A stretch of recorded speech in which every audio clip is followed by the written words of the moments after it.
Hi everyone, welcome back to my channel. Today I'll be reviewing the position in my Roth IRA account. And as you can see from the title, the review will be interesting. I'm hoping that you will learn from my mistakes and won't make them yourselves. So in my Roth IRA account, I'm trying to generate additional income by selling covered calls in addition to owning 100 shares of SPY. So I started on the 31st of January, and my goal is to generate additional 6 to 10% of income in the next 11 months. The profit so far has been decent, about 3%. So far the campaign is going well. I'm also putting any leftover cash into high dividend stocks like Starwood and Rhythm, but I'll be mostly ignoring this part because it's not relevant to our campaign. So here are the trades. These are between the end of January and the beginning of May.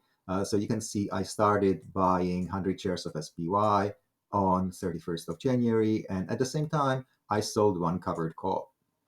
And then the call expired worthless, and I sold another covered call. And a couple of weeks later, I bought the call back and sold another covered call, etc., etc. I also got a dividend, and I used that to buy a few extra shares of SPY. Okay, here are the most recent trades. So the most recent roll occurred on the 2nd of June, and I bought to close the previous call. The previous call was at 426, and you can see the strike price, actually the underlying was already trading a little bit above the strike price, which is not good. Of course, we wanted to trade below. And so I was able to roll the 426 call to 432 call, expiring 2 weeks later. It expired today, right? And I was able to get some credit into my account, even though I was rolling to significantly higher strike price. But because the call was expiring 2 weeks later, then I still can get positive credit into my account. So this was the situation as of last Friday, right? So last Friday, I just rolled. SPY closed at around 428. I had the 432 call, which was about 1% out of the money. Then the next Friday, things were still looking pretty good. SPY went up just about 2 points, which is about 0.5%. And the covered call kept most of its value as expected because now it's pretty much at the money, right? It's only 0.5% out of the money, which I really like. As far as time value goes, the time value doesn't decay until the very last few days before expiration. So because there was a lot of time value left, the theta was high. So of course I kept the call as is. So then this happened, right? So on Thursday, which I completely missed, by the way, uh, I should have rolled the option to later expiration. Unfortunately, I was preoccupied with other things like paying attention to, my covered calls on normal stocks. And so I completely missed the fact that on Friday, 6/16, which is also happens to be the expiration date. So on Friday, 6/16, SPY had an ex-dividend day. So essentially that means whoever holds the shares on Thursday gets the dividend. And whoever, Friday is too late essentially to own the shares if you want the dividend. So as I said, I completely missed it. And on Thursday, after the hours, right, the SPY call got assigned to me, and my shares got called away. So called away means I had to sell them at the strike price of the call, and the strike price of the call was 432, so I had to sell them at 432 a share. So that wouldn't be so bad, but I also lost the dividend because I was forced to sell them after hours, right? I sold them on Thursday after hours. I could not buy them back. And usually, the fact that you get assigned the shares got called away, you find out, sometimes around midnight when nothing is trading. It's too late to do anything. And so I lost the shares, and most importantly, I lost the dividend, right? So the previous dividend I know was about $1.50 a share. And today, actually, after the close, I found out that this most recent dividend from today's, so usually they mark it as based on the ex-dividend day, right? So the most recent dividend is about 1.64 a share. So I essentially lost $164 because I have 100 shares, right? So so what I'm planning to do to kind of account for this and still, keep comparing myself to the situation, what would happen if I just hold the shares, I'm planning to deduct this amount, 163 and 80, $63.84, from my profits when the dividend actually is paid into my account. So the dividend will be paid probably in a month and a half or something like that. The SPY dividends take a long time before they get paid. So until then, I'll keep this. But then when the dividend time comes, I will use this money to buy a few fractional shares of SPY to kind of keep track, with just normal holding of SPY without covered calls. So why did I get assigned? Well, my option was on that day, my option was deeply in the money. If I remember correctly, SPY was trading around 442 at the close of Thursday. So my option was about $10 in the money, which is 2.5%. So that's quite a bit. And the time value was very, very small. So the market makers, of course, took advantage of that and assigned the call to me and got the shares, forced me to sell the shares. So the moral of the story, I should have rolled on 615. Unfortunately, I did not. Right. So let's see how I dealt with it. So here are a little more details on what was happening, from technical point of view. So as I said, SPY at the close was trading around 442, actually over. And the call expiring on 616, my 432 call, had really wide bid-ask spread. You can see it was between 940 and 1070 or something like that. That's a very wide spread for, SPY calls. Usually it's just a few cents. So the market makers really, especially towards the end of the day, it would be difficult to buy the shares back or buy the call back. But anyway, the mid price was $10.06. And you can see the SPY was trading at 442.60. The strike price of my call is 432.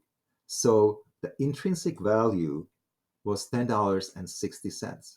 And yet the value of the option itself was less than that, right? So this essentially means that the time value was negative, which is kind of unheard of. But I am guessing I wouldn't be able to buy the stock, buy the shares back for 1060, even for or 1006. I probably would be more closer to 1073, maybe 1060, maybe even 1070. And the market makers just artificially kept the spreads big to make money. So anyway, so unfortunately, I was forced to sell the 400 my 100 shares at 432 a share. And you can see here, this is the screenshot after the close, right? The bid and ask of the 432 option on that day. Okay. So again, I should have rolled on the 15th, right? I looked at the Thursday close, and as you can see, my option was trading somewhere here between 939 and 1073, right? So I said 1006 was the midpoint between bid and ask. So it would be very difficult to roll it to an option with a later expiration and higher strike price, and especially higher strike price closer to what SPY was trading at 442. I wanted something close, right? And I could not get it. So if I were to roll something, I would probably go with rolling to 440 strike price and expiring on the 14th of July, which is actually 4 weeks later. So it's a quite far expiration. But if I want to get, I don't want to lose too much money on the roll, so I need to go out a little more than I would like to. So for this 440 call option, I would get a credit of $7 and say 4 cents. And, I could kind of pretend that I rolled to this position, right? From the strike price of 432 to strike price of 440, expiration June 20 from June 16 to July 14. Right? So in the pretend trade, if I got midpoint for every option, I would have to spend about $300. And, given how big the spread is between the bid and ask, I would probably most likely spend 320, even possibly as far as 350. So the row would be tricky here, but the best price I could get would be $300. So I did try to kind of do this pseudo row, right? So I extended, so the expiration, so I sold a new option uh, expiring on July 14th. And how I did it, so here, if you look at the trades, so these are the old trades, right? Uh, so on the 16th, well, I don't know why it's written on the 16th, but essentially the assignment actually happened on the 15th. So this is kind of a typo. So I got assigned the call. The 432 call got assigned to me. That means it's no longer on the books. The value is zero. It just disappears. But instead, I was forced to sell 100 shares of SPY at the 432 price, right? So this is the result of the assignment and the shares being called away. And there's some little bit of fee. Fidelity is actually pretty good. They don't charge any commission, unlike some other trading firms like Wells Fargo, for example. So anyway, there's only an exchange fee. So I got almost 43,200 back, right? And then I needed some cash. So I sold some Rhythm shares. And then because I needed some extra cash to buy SPY at a higher price, right? I sold it for 432, but I needed to buy it back at 440. And after I bought back SPY, I sold separately a new covered call with the strike price of 440 and expiring 4 weeks later. So I sort of mimicked the role that I would do, on Thursday. I sort of did it on Friday, but I had to sell the shares, buy them back, and do all that. So what did it all cost me? So I went from the strike price of 432 to 440, expiration June 16 to July 14. So the total debit, if you kind of combine all these numbers here, ignore the rhythm here, obviously, but the total debit was like $180, 179. And plus I missed the dividend, right? So the total money I lost on the roll was $342.88. And if you compare that to the previous, if I did the roll correctly, the best I could have gotten was 302, maybe 322 was realistic. So I lost about probably $20. So it's not, I haven't lost that much, but at the same time, it was annoying that I had to sell the shares. I had to sell the shares. I had to buy them back, and so it was really not worth it, the struggle. It's better to roll the day before the dividend is due. Okay, so here are the old trades and here are the new trades. So as you can see, so I got assigned a call, so that didn't cost anything, and I had to sell SPY shares for 432, and that brought 43,000 and a change to my account, and I bought the shares back, and I spent about $44,000, and then I sold the covered call, got another credit of 681. So all this came down to, as I said, it came down to about $180. And I will account for the missing dividend later in the accounting, right? Right now, it's not reflected here. So here are my positions. I have just a few less shares of Rhythm. I think I sold 100 and bought back like 83 after I sold the covered call. The SPY, I have still 100 shares and a little bit, right? A little bit is from the dividend. And I have one covered call trading at about 628. Okay.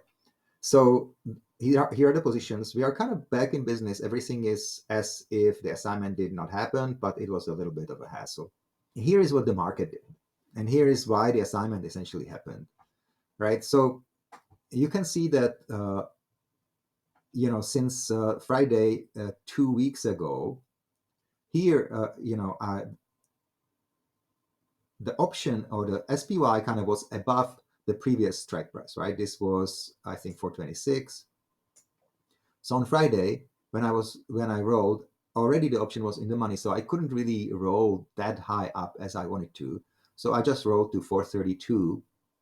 And one week, the first week was okay, right? But unfortunately, the second week, just the last week, SPY went up quite a bit. It came down on Friday a little bit, but still, this was a large move from going, this was 430 going to all the way to 444. So that's about 3.5% move, right? So that in a week is kind of a lot for SPY. So I'm hoping that SPY will kind of calm down, perhaps, uh, stabilize or consolidate a little bit, and my option will expire worthless, or it will be at least close to expiring worthless. And you can see during the day, actually, so SPY, so this is 15-minute chart, right? This is before hours, the light gray area. This is after hours, and the dark black is during business hours. So that's what we care about. That's when we can trade the options.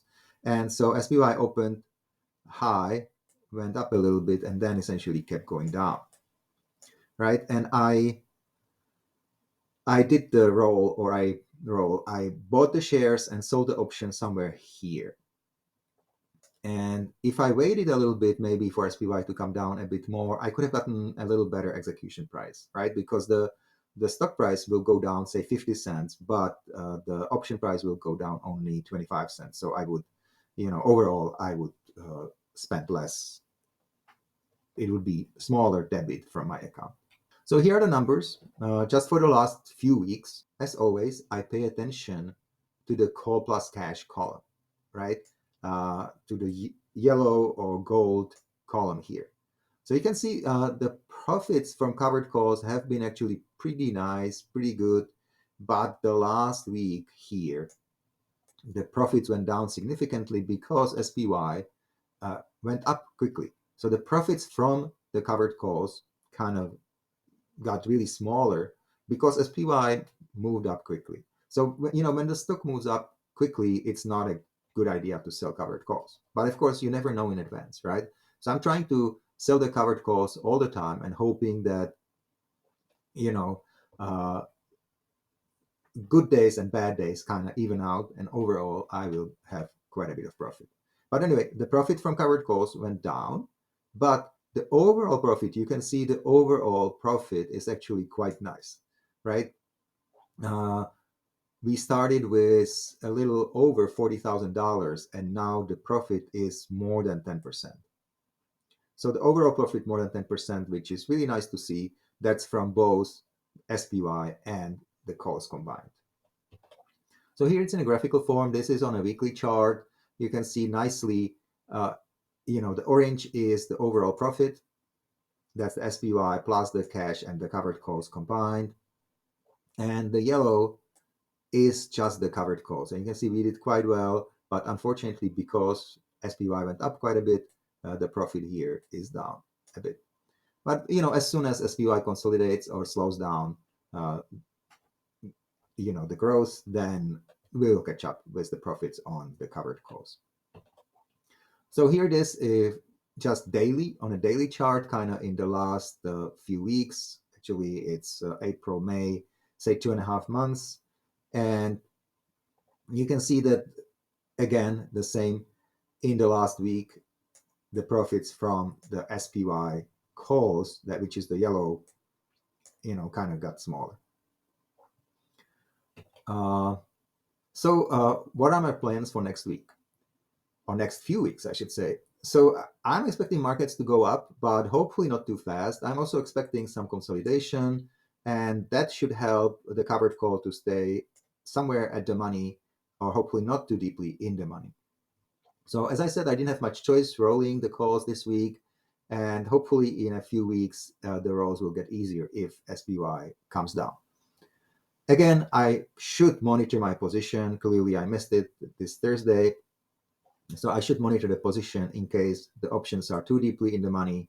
And even if there's no dividend, if there is no time value, the market makers might still, assign the calls and call the shares away. So I will be monitoring it more closely. So the option is expiring in 4 weeks. So hopefully, the market will behave in such a way that I can roll in 4 weeks, which would be awesome. And if that's the case, I will most likely not do any updates for the next 4 weeks because it's gonna just repeat the same old, same old.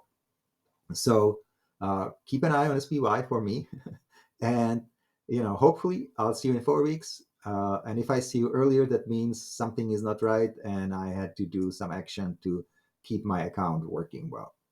So that's all for today. If you liked my presentation, please click the like button below. Let me know how it went, what you liked, what you didn't like in the comments below. And until next time, happy trading.